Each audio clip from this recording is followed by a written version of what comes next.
Hello साथियों, मैं अमरदीप कादियान। नमस्ते, प्रणाम, सलाम वालेकुम, सत श्री अकाल, जय मसीह की, राम राम जी, जय माता की, जय हिंद। साथियों, आपका स्वागत है डिसेंट फैमिली में। साथियों, आज हम बात करेंगे कि एक आदमी को, इनका नाम है मदन मोहन, इनको मोरेटोरियम लेना महंगा पड़ गया है। कैसे महंगा पड़ गया है इसके बारे में विस्तार से जानेंगे। इनका कमेंट पढ़ते हैं। सबसे पहले, सर जी नमस्ते, मैं उड़ीसा जजपुर टाउन से हूं। मैंने जनवरी 2019 में लैंडिंग कार्ड से 2,20,000 रुपये का लोन लिया था। उनका ईएमआई पर मंथ था 9961 रुपये, यानी कि 10,000 रुपये के करीब, 39 रुपये कम था, 10,000 रुपये मान लेते हैं इसको, जो कि 36 ईएमआई के लिए हुआ था। मैं फरवरी 2019 से फरवरी 2020 तक उनका ईएमआई पे कर चुका हूं। कोरोना की वजह से अब तक नहीं पे कर पा रहा हूं। उन्होंने मेरा लोन का रिस्ट्रक्चर करके फिर से 36 मंथ कर दिया है, जिसका ईएमआई 11,132 रुपये कर दिया है, और वो ईएमआई जून 2021 से लागू होगा। मैं 9961 रुपये यानी 10,000 रुपये तो नहीं दे पा रहा हूँ। 11,132 रुपये कहाँ से लेके दूँ? और जो मैंने 13 मंथ की ईएमआई दी उसका क्या हुआ? मेरा अनसिक्योर लोन है, मैं क्या करूँ? मुझे कुछ रास्ता दिखाएं। देखो भाई साहब, सबसे पहली बात तो ये है कि लोग तो तड़प रहे हैं मोरेटोरियम करवाने के लिए। आपको मोरेटोरियम ही ऑलरेडी दे ही रहे हैं। रिस्ट्रक्चर भी इन्होंने क्यों किया? अरे भाई, सब ने रिस्ट्रक्चर मिलेगा, इनकी मजबूरी है।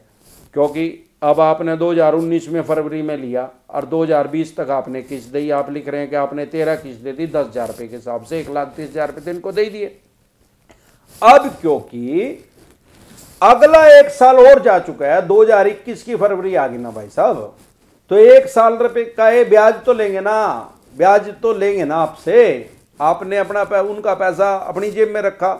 ये गैर व्यवहारिक बात नहीं कर रहा मैं, सिर्फ आपकी बात नहीं कर रहा मैं, व्यवहारिक बात कर रहा हूं जो लॉजिक वाली है। अब आप तो ये सोच रहे हैं भाई 2,20 देने दे, उसमें से 31 काट ले और बाकी मैं दे दूंगा। ऐसे नहीं होता कभी भी। आपने उनसे ब्याज पे पैसे लिए थे, ठीक है, अनसिक्योर लोन है, ठीक है, आप फाइनेंशियल डाउन हो गए। अब दिक्कत परेशानी का आ रही है। पहले आपकी किस्त थी 10,000 रुपये, अब इन्होंने कर दी 11,132 रुपये, मतलब 11,15,000 होगी मोटा मोटा। अब आप कह रहे हैं यार मेरे से 10,000 रुपये तो भरे नहीं जा रहे थे, 11,15,000 रुपये कहां से भरूंगा? अब सवाल ये है कि जब आपसे भरे नहीं जा रहे, ये अनसिक्योर लोन है, इन्होंने दोबारा फिर 36 महीने ही कर दी। अब आप ये समझना चाह रहे हैं कि 1,20,000 रुपये जो आपने 13 महीने में, बल्कि 31 हो गए, तो 13 महीने आपने किस्त दे दी, भाई वो कहां गए? वो तो भाई साहब इन्होंने ब्याज में काट लिया अपने, क्योंकि इन्होंने तो ब्याज पे पैसा दिया था ना आपको। अब आपसे दे नहीं जा रहे हैं, अब आप सुझाव मांग रहे हैं, रास्ता दिखाओ। भाई साहब, सबसे पहले रास्ता तो ये है कि अगर आप पे कोशिश करें इनका पैसा दे दे।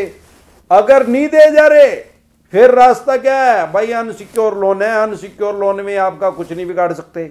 एक पंजी का 5 पैसे का केस करेंगे आपके ऊपर, वो भी सिविल का, वो केस लड़ लिए भाई। कोई दिक्कत परेशानी नहीं हो तो दोबारा फिर फोन कर देना मेरे पास, मैं आपको फिर डिसेंट एडवाइस दे दूंगा। बाकी अगर आपने चेक दे रखा है तो 138 का भी करेंगे जरूर। अब सवाल ये आता है कि इन्होंने 138 का अब तक क्यों नहीं करा? क्योंकि आपकी तो 1 साल की किस्त रुकी हुई है। भाई साहब, माननीय सुप्रीम कोर्ट की तरफ से एनपीए पे रोक है, पिछले 1 साल हो गया। जिसका लॉकडाउन से किस्तें रुकी थी 1 मार्च से भी, आज तक भी रुकी हुई है, 1 साल हो गया उसको। रुकी भी हुई है तो भी ये एनपीए में आपके केस को डाल ही नहीं सकते। जब तक एनपीए में नहीं डालेंगे ये, या कोई भी बैंक, एनबीएफसी कंपनी, आपके खिलाफ कोई भी केस नहीं कर सकते। चेक तो ये बाउंस करवा सकते हैं, लेकिन 138 नेगोशिएबल इंस्ट्रूमेंट एक्ट का आपके ऊपर केस कर ही नहीं सकते। ना ही केस नहीं कर सकते तो ये आपको सजा कैसे करवाएंगे? आपको यह समझना है कि अगर ये वकील आपके पास इनके नोटिस भेजें तो उससे तो कोई फर्क नहीं पड़ता। आपकी मर्जी है, आप उसका जवाब दें या ना दें, कोई मैंडेटरी नहीं है, उसको पढ़ के फेंक दो। हाँ, अगर कोर्ट का आदेश आ रहा है, कोर्ट के समन बोलते हैं उनको, या नोटिस भी कह सकते हैं इंग्लिश में, अगर वो आ रहे हैं उसका पता कैसे लगेगा? उस पर कोर्ट की मोहर लगी होगी, उसके ऊपर लिखा होगा सत्यमेव जयते। वो कोई वकील वो मोहर लगा के नहीं भेज सकता आपके पास, उसकी जमानत भी नहीं होगी। ऐसा कोई बुद्धू वकील नहीं बना मिला आज तक जो फर्जी मोहर लगा के आपके पास भेज देगा। और साइन होंगे जज के या रीडर के पास जाएंगे, मोहर जरूर लग रही होगी, उसकी ये इच्छा नहीं है, कोर्ट का नाम लिखा होगा। जब वो आए तो आपको एक वकील करना पड़ेगा, छोटा वकील कर ले 5-4 हजार रुपए में। सारे देश में ऐसे वकील भी हैं जो अपनी जेब से ही पैसे देके चाय पी के जाते हैं, उनका काम बहुत कम है लेकिन डिग्री तो उनके पास भी है।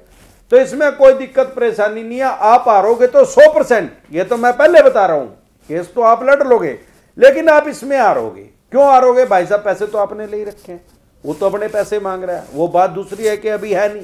लेकिन जैसे जैसे टाइम बीतता जाएगा, वो कोई भी जिसने आपको पैसा दिया वो भी डाउन होता जाएगा, वो कम पैसे में भी सेटलमेंट कर लेते हैं।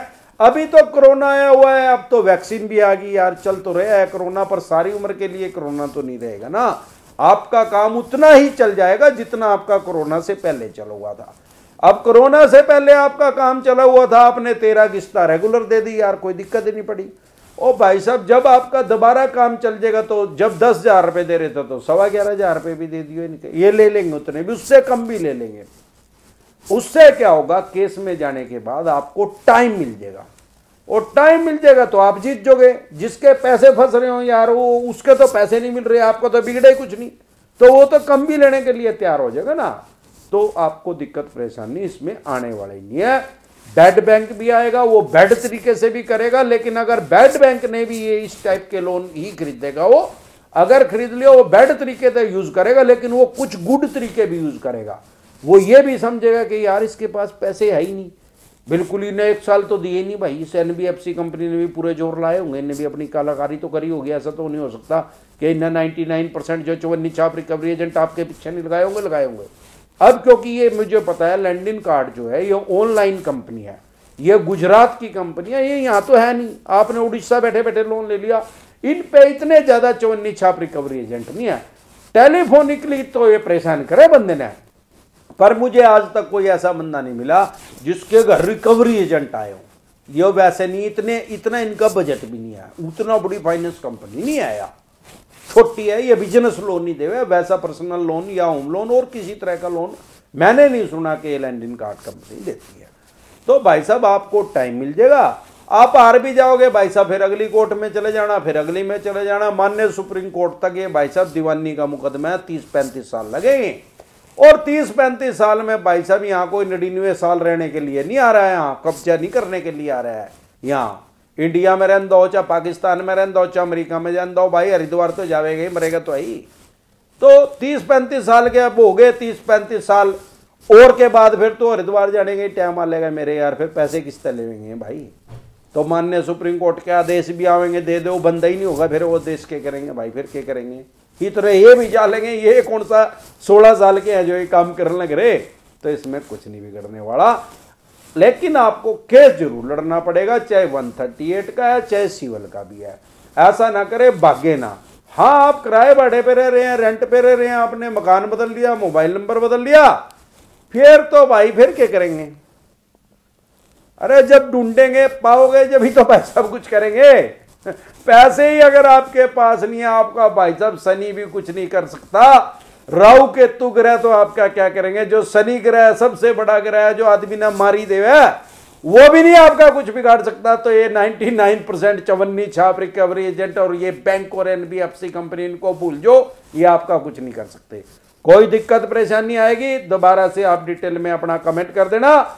मुझे ऐसा लगेगा कि यही परेशानी और भी लाखों आदमियों का, तो वीडियो बना दूंगा।